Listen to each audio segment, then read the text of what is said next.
Then we came across the taxation aspect of it, and post that we had the indirect taxation aspect of the VDA. So now moving towards it, let's also hear it from a legal aspect.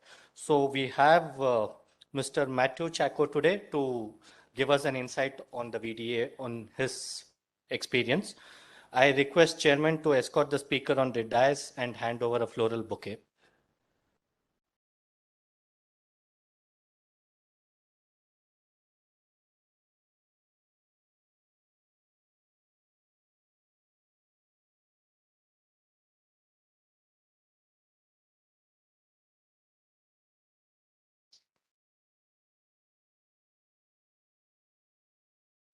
Thank you, Chairman. Mr. Mathew Chacko is the founding partner of Spice Root Legal, one of the India's fastest growing law firms and a leading technology law firm in the country. Mr. Mathew heads the technology, media, and telecommunication practice group at Spice Root Legal. And it is the only TMT lawyer in India to regularly assist clients in the intersection of private equity, venture capital investments, M&A, continuous mandates, data protection, regulatory advisory, licensing, commercial contracts, and intellectual property, all with the focus on the technology, media, and telecommunication sectors. Mr. Mathew had worked in multiple jurisdictions, including at several international firms in Singapore, and in 2021 alone, he has been recognized as a leading individual by Legal 500, Distinguished Practice of Asia Law, ranked by the chairmen and partners and feted as one of the top 100 lawyers in private practice by India Business Law Journal. With this introduction, I would like to hand it over to Mr. Mathew Chacko, sir. Please. A big round of applause. Does not regulate virtual digital assets, and that is incorrect. Indian law does not comprehensively regulate virtual digital assets, but there are laws that apply. Since a court has not yet looked at it, we don't know how these laws will apply in great exactitude, but we do know that laws will apply. So if anyone comes to you and says, I'm doing a cryptocurrency transaction, there are no laws, nothing works, this is a off-balance sheet transaction, we don't have to, there is no consequence for this, that is incorrect. In fact, we're in the middle of lawsuits worth millions of dollars around, not in India, millions of dollars worth cryptocurrency disputes, say in Hong Kong and in China. So including by Indian citizens. So good to, when your client comes to you, good to be a little bit circumspect. Hopefully in the next 1 hour, I'll give you a quick overview. I could talk for weeks on this, so we're going to try and make this fairly quick and nuanced. And if anyone wants and has a question, please interrupt me in the middle. No need to wait till the end, because I always think it's better to have a chat rather than give a speech. Anyway, quickly, let's talk about what is blockchain. Does everybody here know what blockchain is? The simplest way to think about it is it's a ledger that instead of being stored in one computer is split up and stored into hundreds of computers. And constantly checked to see if each copy matches the other copy, which means we can check to verify if there is a fraud or a tampering or anything. In fact, when I started practicing, one of the biggest problems with the internet was we could never be sure what is right and what is wrong, right? Initially, when we sent emails as lawyers, we were very worried whether someone will tamper with the emails and change it. Later, photographs started getting morphed. Still later, complicated filings and documents started getting morphed. But I think 20 years down the line, we're all a little confident that some of these documents are verified, checked, etc., because a lot of things have moved online. Digital ledger technology is something that came up that allows us to check, verify authenticity. Blockchain is but one methodology by which digital ledger technologies work. I don't know how many of you remember in the 1990s, we had something called a timestamp. So that's actually the grandfather of the blockchain. Many of the ideas which embodied a timestamp, problem with the timestamp was you could play around and mess with it. But that is the original idea. It got refined further and further until it came down to blockchain. And in 2008, there was an anonymous paper published by a man who calls himself, man or woman who calls himself Satoshi Nakamoto, who said, I've got this chain, I'm simplifying it obviously, I've got this chain can give you tokens. There is a fixed number of tokens that is available. This is the way in which you can get tokens, and therefore you can mine these tokens, and you can therefore have a medium of exchange. And he also prophesied that this medium of exchange is going to be the end of currency in the world. The medium of exchange, as I'm sure all of you know, it's Bitcoin. At that time valued in cents, now valued in thousands of dollars, many thousands of dollars. And that became the first cryptocurrency, at least globally available cryptocurrency.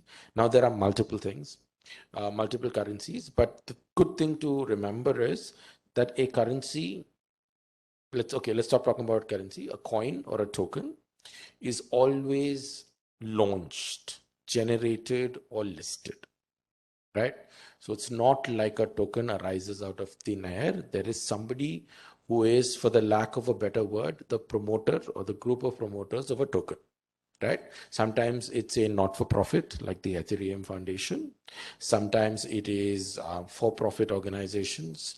But depending on that, each coin or token that is launched in the last few years has usually been launched by a person, entity, organization, foundation, right? So the idea that a token exists in air or vacuum is not there, right? Each of those tokens contain code. And because each of those tokens contain code, many of these tokens contain a contract within the code. And that contract binds the person who launches the code, the people who buy the code, the people who exchange the code, etc. So it is incorrect to say that there is no contractual matrix built into the chain. There is a doubt as to whether the laws of some countries will recognize this contract. But given the manner in which the Indian contract is structured, I have no doubt that the Indian Contract Act will recognize smart contracts, right? I will be happy to go to the Supreme Court to argue this one. Please.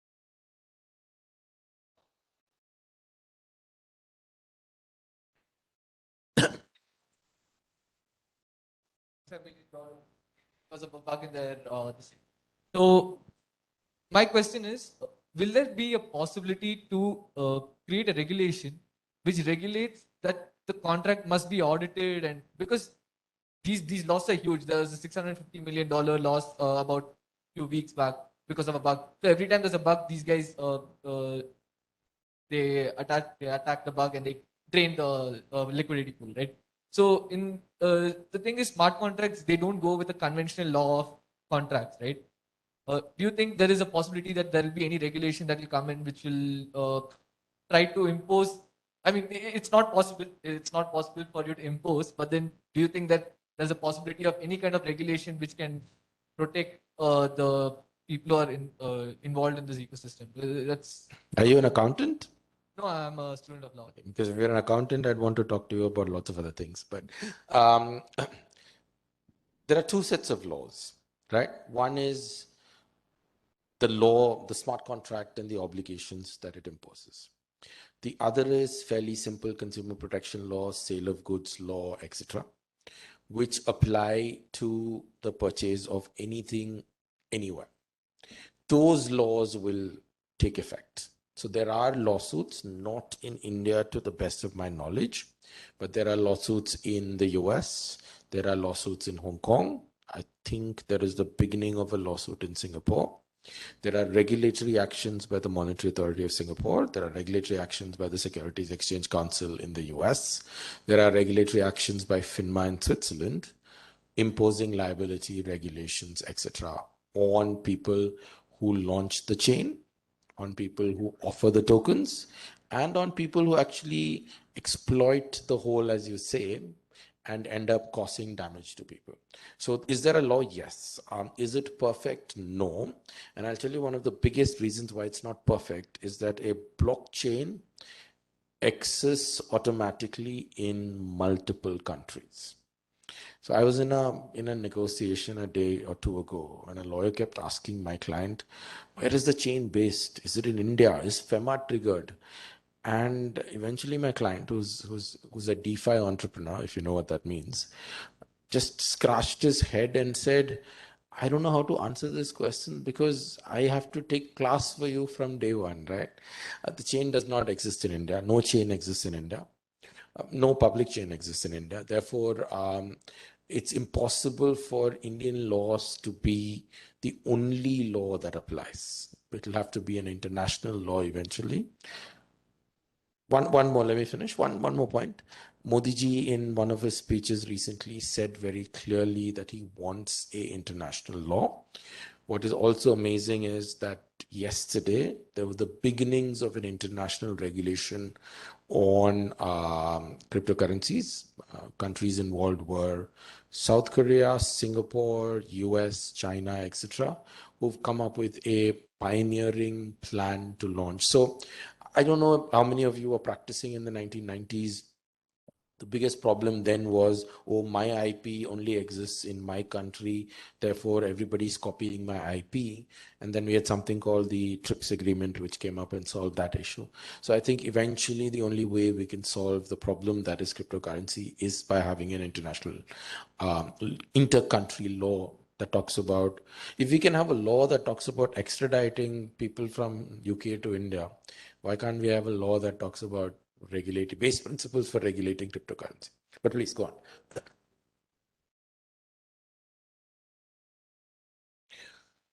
The Basel regulation is a set of guidances. I think this would have to be something similar to how the International Criminal Court is set up. So around criminalizing certain conduct around VDAs, because the biggest problem is, what do we do if someone steals my asset? What do we do if someone from Kenya gets into my wallet and steals my asset? How can I force the Kenyan police sitting in India to trigger an action? Right? So not that easy. There are answers, but criminal law we'll leave to another day. But let's talk about the civil laws. Anything else?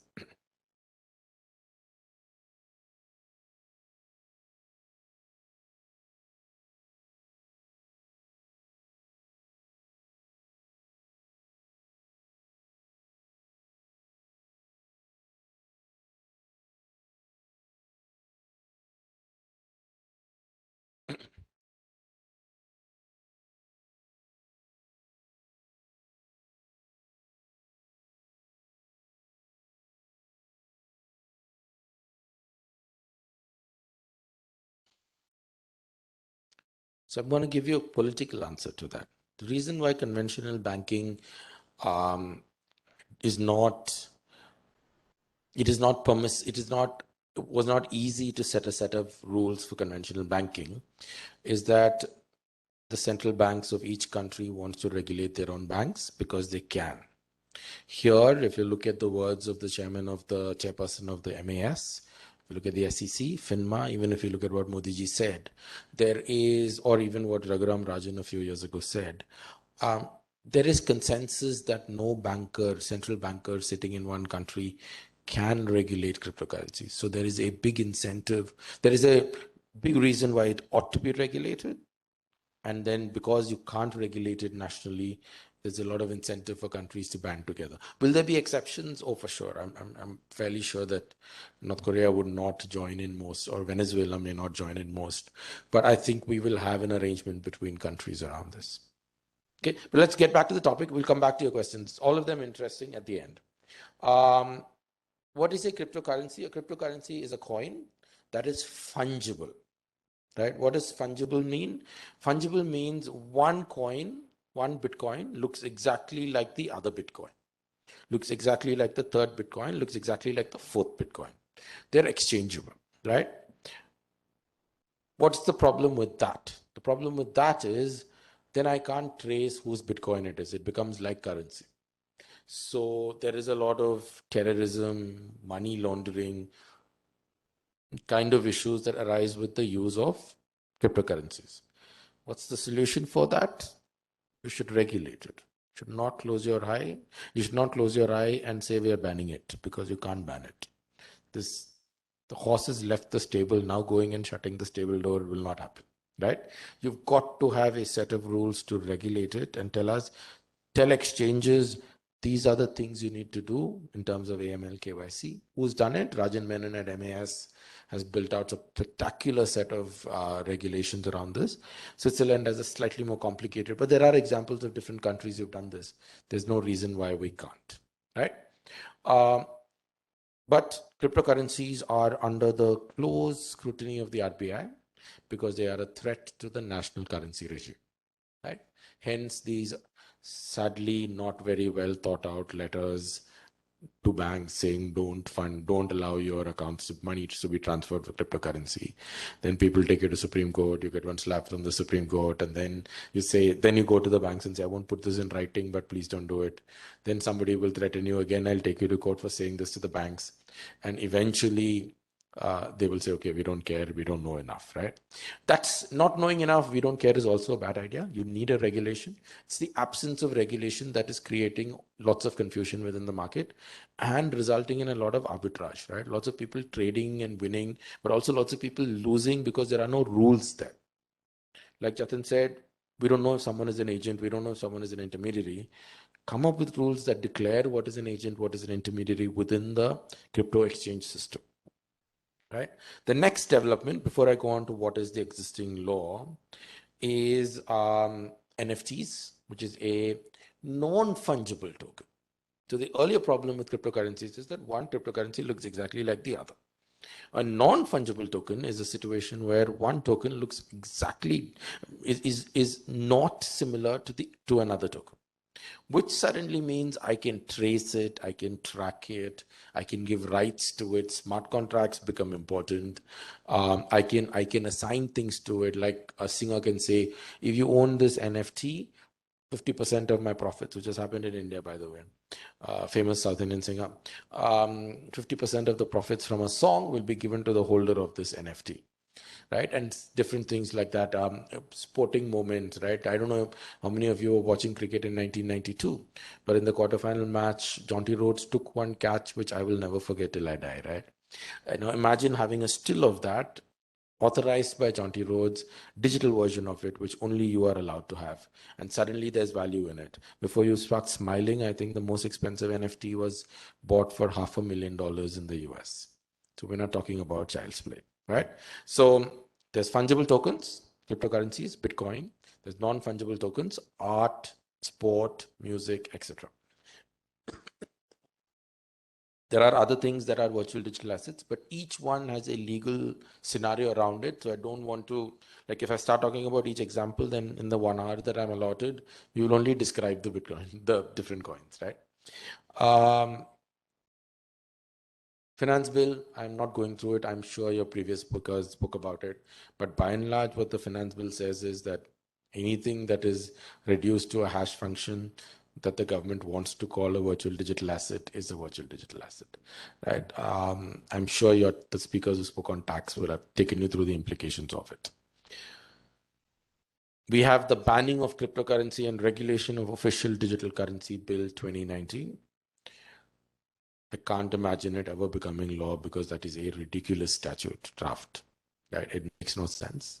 It bans all cryptocurrencies. There will be, I can think of very legitimate constitutional law questions around the right to property. How can the government ban my property without having a proper reason for it? Because I may have spent, there are people in India sitting on crores worth of cryptocurrencies. Are you going to tomorrow come and say that they are all illegal? Without any reason. You can say they are illegal, for example, if they're, there's a reason for it. But I can't imagine them saying it's illegal and accepting that and a court allowing that to happen. So I would suggest that the government go back to the drawing board on the banning of cryptocurrency bill and come up with a nuanced, sophisticated system, banning the bad, right? Not banning, banning the froth, banning the exuberance, but kind of regulating issuances, etc. So I'm going to ignore this for the next part of my session because can't imagine it becoming law, right? But the attempt on the part of the bill was to ban everything other than a RBI-controlled Indian digital currency. Let's call it Lakshmi coin for now, right? But there is, beyond the bill, in the absence of the bill, is there a regulatory framework? There is. Well, there is, the MCA has come up with disclosure norms, which I'm sure all of you know. Basically, if a company is trading in cryptocurrency, you have to declare it, etc. Again, that's a very basic regulation, but declaration requirements are there. I'm going to ignore the CSR bills of it. The RBI has said that if you are going to deal in cryptocurrencies, then, okay, so RBI first said, I'm going to ban it. The Supreme Court in Internet and Mobile Association of India versus RBI called the ban unconstitutional. The RBI actually in open court admitted that they did not know what they were doing, right? It was that bad of a defense. Now the latest regulations that the RBI has come out with requires you to extend your typical KYC, AML, and PMLA, which is the Prevention of Money Laundering Act principles to dealing with cryptocurrencies, and have told exchanges to regulate overseas remittances. Right? But even beyond that, these are just knee-jerk reactions from both the RBI as well as the MCA. Let's say a small band-aid to, kind of solve the problem right now. The actual law which governs this is what's called the Securities Contract Regulation Act, the SCRA. Now, the SCRA says that securities include shares, scripts, bonds, yada, yada, all of that. Typical collective investment schemes, which are mutual funds, are governed by under the SCRA. Any kind of investment that you make is governed by the SCRA. So one of the legitimate questions that has come up, not yet answered by a court, is whether the definition of securities under the SCRA includes cryptocurrencies. We've been asked to give an opinion on this by multiple global crypto exchanges. Our answer has always been yes. Here is the Sahara case. Here is what the court said. The court said that if it walks like a CIS, if it smells like a CIS, then it is a collective investment scheme. It is also probably falls within the definition of a security. But this position is very conservative. This position means that before you launch a crypto exchange, you will need to, this position is that before you launch a crypto exchange, you will need to take SEBI permission, which is only possible if you have like base capital of 100 crores, etc., which means half the crypto exchanges in the country may go bankrupt. So yes, it is a theoretical legal answer, but there it still lies, right? Legally, treating it under the law of the land as it existed till now, it is a security, plus there is a chance it is a collective investment scheme, and plus there is a chance that it is an exchange as defined under the SCRA. Yes, tell me.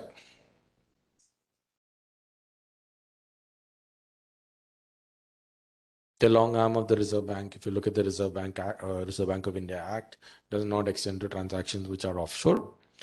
There is no court decision in that respect, but there is a court decision in respect of the insurance regulator, which says that the insurance regulations are territorial and therefore transactions that happen outside India are not governed. However, the Foreign Exchange Management Act governs the transaction from India to outside and that from outside to India. So Indian residents sitting and participating in exchanges maybe, if you want to extend the long arm of the FEMA, may apply. And if FEMA applies, then what the RBI could do, they haven't done it yet, is to say that every 1 month, you must give me a ledger telling me exactly what your trades were, what you bought, what you kept, or even the annual performance review that you have in cases of normal shares, we could extend it to cryptocurrency. So there are weapons that the RBI could use to regulate offshore trades. Clearly thought about it. That would still be, let's assume, what is the cryptocurrency? It can be money. If it is money, it's covered by the Foreign Exchange Management Act. So every time an individual transfers money from India to outside India, he will have to pay for it. He will have to declare it, correct? So that could apply. Second is, assuming it's software, then every time you export software, you have to file some forms, the Softex forms. So regardless, there are systems to capture it. I don't think it makes sense to capture it under traditional systems. It's what an American judge once said, is trying to fill a round hole with a square peg. And anybody who plays golf would probably know that analogy, right? You've got a round hole and you've got a square filler to fill it in. That's what the RBI has to do. So rather than that, what people like me think they should do is have a separate regulation, which has a crypto-friendly approach to making this happen. But in the absence, it would not be possible to argue that there is no law there. There is a law there. You may not be complying with it. The RBI may not take action against you, but that is just until the RBI does not take action. The moment they do, there is a risk, right? By and large, things like stablecoin. Stablecoin are cryptocurrencies that are linked to actual currencies, right? The price of, let's say, USD, right? Those are derivatives in the normal definition under the SCRA. And again, therefore, it's captured under traditional law. So we need some exception there to get out of that, right? Correct? And let's just leave it there as it is being an S. So let's just say the Securities Contract Regulation Act, if applied in a conservative manner, will regulate transactions in cryptocurrency and exchanges, right? And will also be something like a mutual fund in many cases. A division of the Allahabad High Court once said that the test of whether an instrument is a collective investment scheme or not is similar to what the United States Supreme Court laid down in the Howie case. To quote someone who became a judge of a Supreme Court and a very senior judge of the Supreme Court, but to quote him while he was a senior counsel in the Mumbai High Court, if the court said that, the court is wrong, right? The Howie test is applicable in the US because the US says that US law states that any instrument that acts like a share or a security is a share or a security. Indian law does not say that. A share under Indian law is a share in the profits of a company, right? Therefore, the Howie test cannot apply to India without there being legislative amendment. Yes, the Allahabad High Court appears to have implied it, but if the Allahabad High Court has implied it, we think that it's a ripe case for appeal. India does not call what we call sui generis tokens which are not like shares. So there is a way in which you can theoretically launch a token without it being a share or a security or a derivative in India. The question is, can we make it attractive to someone to buy that share without it being a security? That would be very, very difficult. I'm going to skip over tax, but there's that 30% tax nonsense that has come up. So that's about all in terms of my presentation. But given that there are, given that there are clearly going to be plenty of questions, including from the gentleman with the mask, happy to take all of this, happy to delve deeper if you want me to, and happy to go whichever way in terms of cryptocurrencies you need to go to. Quick summary of the presentation. Smart contracts, we think, are enforceable. Cryptocurrencies are technically regulated, although impractical. Crypto exchanges, technically regulated, although impractical. Offshore transactions, technically regulated, although till now the regulator has not taken down anybody who's done offshore transactions. And yes, peer-to-peer transactions are also regulated, probably by the RBI in addition to the SEBI. Yes, please.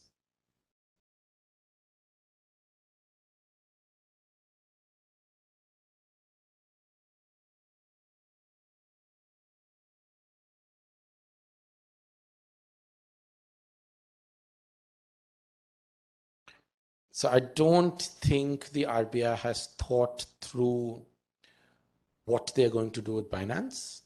I think they are right now thinking through what they are going to do with WazirX. Right? I think some of the local exchanges, enforcement directorate notices have gone out. I think what is going to happen in the next 1 year is that transaction taxes are going to be implemented. There should be no doubt about that. Once transaction taxes are implemented, I think the RBI and the tax authorities will have enough data on these transactions that happen. And slowly over the next 3 to 5 years, they will start plugging in the holes, right? This regulation has multiple holes. They will start plugging in these holes. At least that is what I expect them to do. I don't think there is appetite for an outright ban. I think too many people, and I don't have any crypto holdings whatsoever, but there are too many people who have too much money in crypto for it to now disappear without constitutional implications on a law that makes it disappear. For example, if you own a house and the government makes a rule that I'm going to take over your house, they can do it only in certain limited times, like if it's a war, if there's a greater national purpose, etc. Similarly, if you own a car, government can't come in and say, I'm taking over the car tomorrow. Then what makes you think that if I own a coin, government can come in and say that I can take your coin away?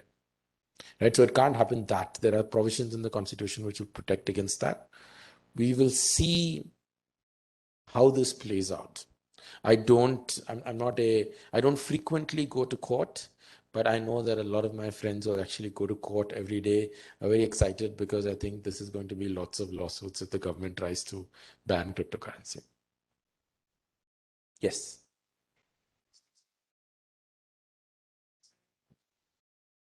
It was more like a prohibitory law. It stopped everyone from sending money outside. But when it comes to cryptocurrency, it seems like they are falling back. What is the specific reason?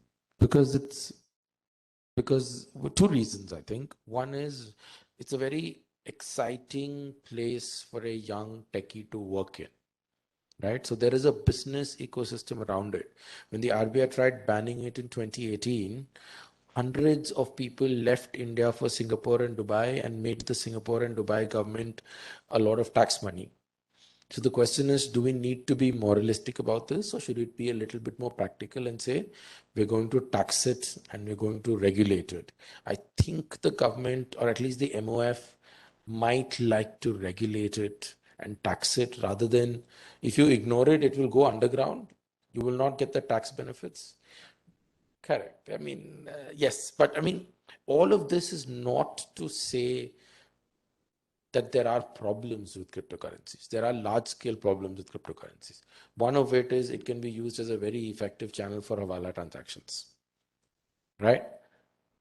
You will have to find a regulation. See, imagine if every crypto transaction has to be backed by an Aadhaar or KYC or a PAN card, right? Then half the risk of that Hawala transaction is gone. So there are simpler things that we can do to capture them. There will still be 10%, 5% people who will evade the law, but they would have evaded it anyway, right? There's no great national purpose that we are achieving. And if we do achieve it, people will start doing this using VPN and doing it underground. We can't stop this phenomenon. I just remember in the 1980s about computers, in the 19th century about cars, in the early 20th century about flights. There was this constant fear. It's happened. It has bad effects. There are plane crashes that happen. There are risks that happen. But by and large, all of these technologies have proved to be a boon. And being a Luddite and ignoring the technology is not going to help. RBI, to my mind, has no option. RBI has no option, no economically efficient option. They always have an option, right? As we can see from what's happening with all the digital lenders, they can do everything, right? But will they do it? I don't know. I think there's too much money in it now. Anyone else?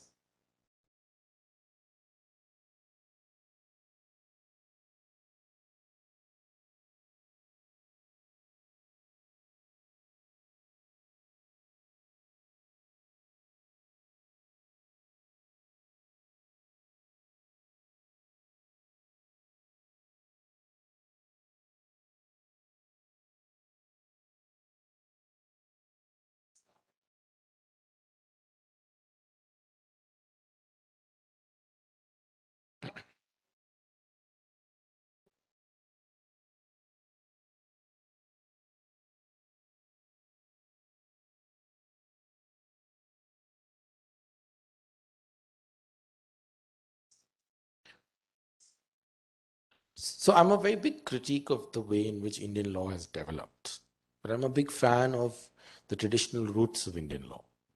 I don't know if you know this, but the Indian Contract Act 1872 is enforced in countries like Malaysia, often quoted in Singapore, enforced in parts of Pakistan, enforced in Sri Lanka, etc., because it is an extremely flexible, versatile law.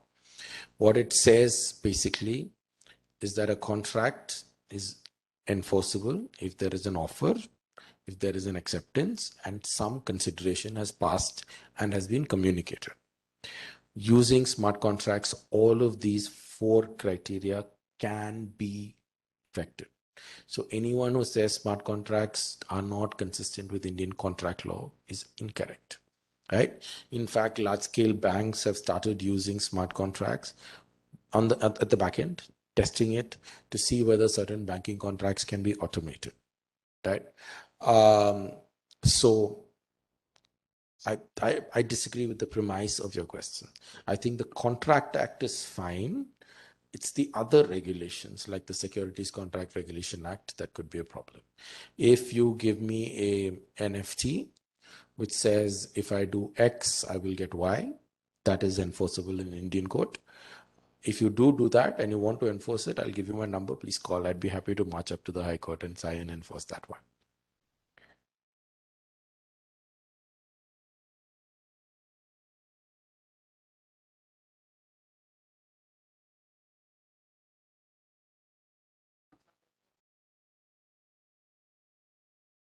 Explain how. How does the law of agency play in a contract act, in a cryptocurrency?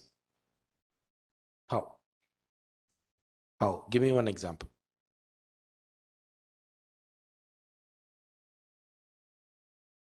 Let's examine it from first principles.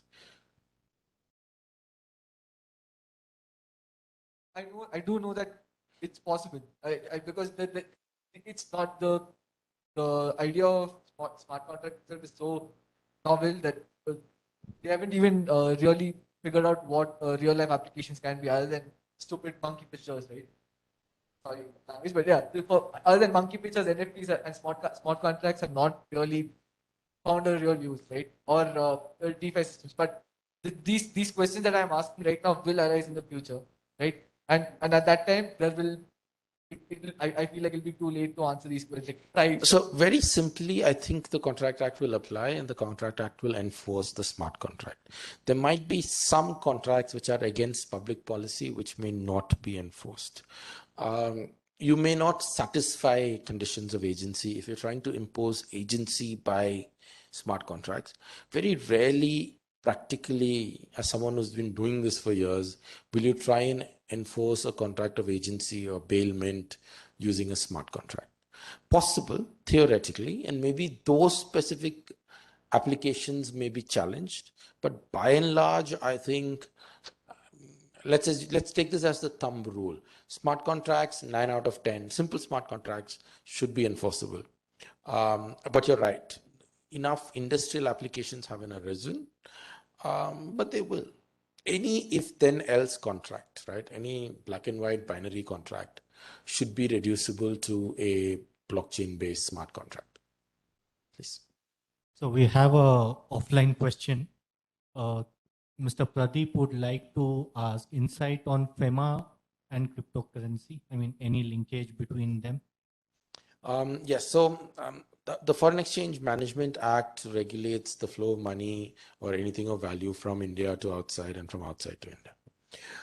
Technically, if you look at a theoretic application of the FEMA, you may have to file disclosures every time these transactions happen. That's not a practical application of blockchain technology.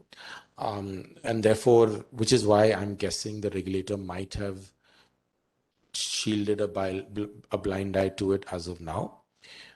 What would make sense in the future is for there to be a cryptocurrency specific directive under the FEMA, which tells us how we need to treat it. In the absence of that, we will always argue about whether cryptocurrency is money or whether cryptocurrency is asset or whether cryptocurrency is software, and different rules will apply depending on that characterization. The RBI has given us zero indication. So the problem with I will ban it. Like, if they can't eat rice, give them bread type proclamations, is that it just doesn't make sense. You need nuance. You need to tell us these are the currencies that might be considered money. For example, are stable coins considered money under FEMA is a very legitimate question, right? That's one question. Second is, let's say utility coins, are they considered assets? Because they're actually in the nature of assets. And what are the FEMA regulations around that? And then similarly, those variations are NFTs. In my mind, NFTs should be not governed by the FEMA. So that variation as well, right? You compare an NFT to a physical painting, right? That's what it is. Is that covered by the FEMA? No. If an Indian painter takes a painting from here to Italy and sells it, is that governed by FEMA? I don't think so. And therefore, to that extent, regulations should be allowed to evolve.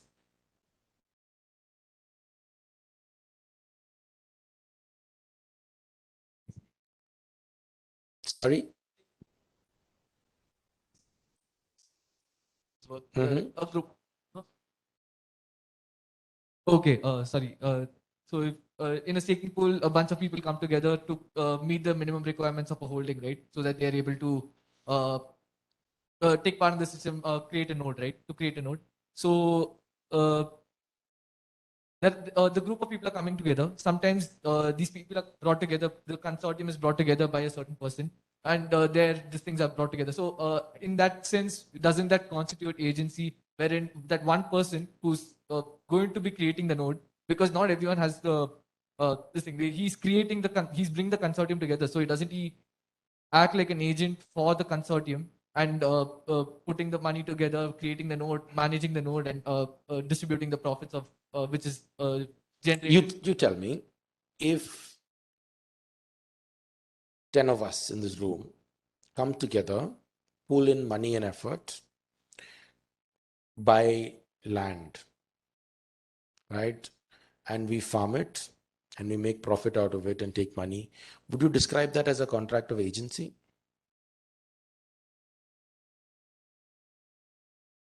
Correct. So that is just appointing someone as an employee who's going to manage the farm. Would you call that an agency? Not as an employee, but if, for example, imagine you're the one who's trying to set up the node, right? So you have come and you've brought 10 people together, 10 of us here together, and you have taken money from us. I mean, Ethereum, let's say, from us, and you are promising people that because this is happening, people are promising that like they act as the agent, right? They take the money and they promise to give the returns and keep a percentage of it, right? It's not really an employer-employee situation there, right? It's also not an agency situation. The SEBI would call that a collective investment scheme. It's very similar to a mutual fund. And therefore, to that extent, it will be regulated like a mutual fund is regulated, if at all. But like I said, in this world, this happens. And when staking pools happen, I don't think the regulator has, as of yet, evaluated and come up with a set of regulations around this. In the absence of that, I don't think the Contract Act will stop any of this, right? That's one. Secondly, I don't know if you know this, but the RBI has recently launched what's called a fintech department.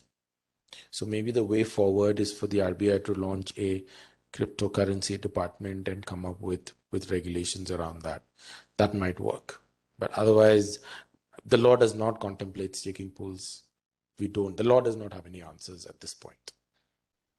There could be questions around, does that person who collects it operate under an obligation of trust? To which we'll have to see. Like Jatin said, courts will look at it. Courts will tell us very soon. All the litigators are very happy, like I said. Anything else, guys, or should we just call it? Yeah, so if anyone has questions, I'm happy to, the debate is interesting, so I'm happy to continue. But if not, yeah. No, I don't have any other slides. Anything from the audience? Perfect. All right. So thank you then. And thank you for the opportunity.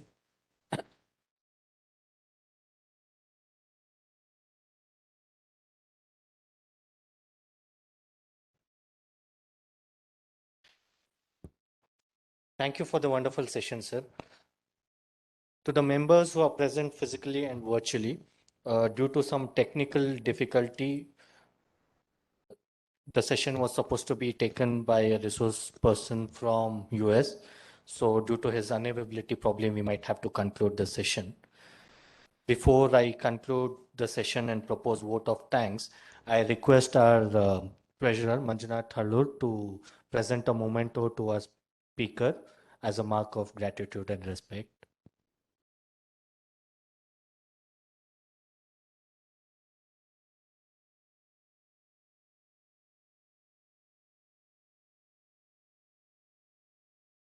Thank you. I consider it a great privilege to propose a vote of thanks to all the dignitaries who have made it convenient to attend today's seminar. Today's event has been a great success to the members present physically and virtually.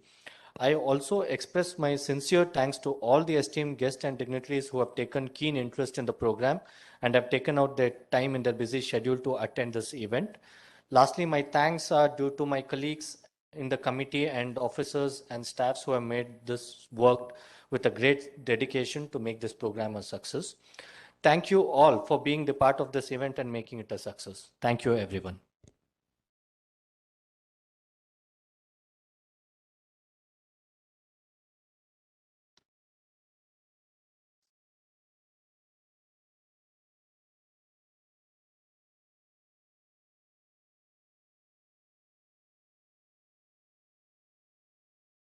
Also, members, we have coffee and snacks arranged upstairs.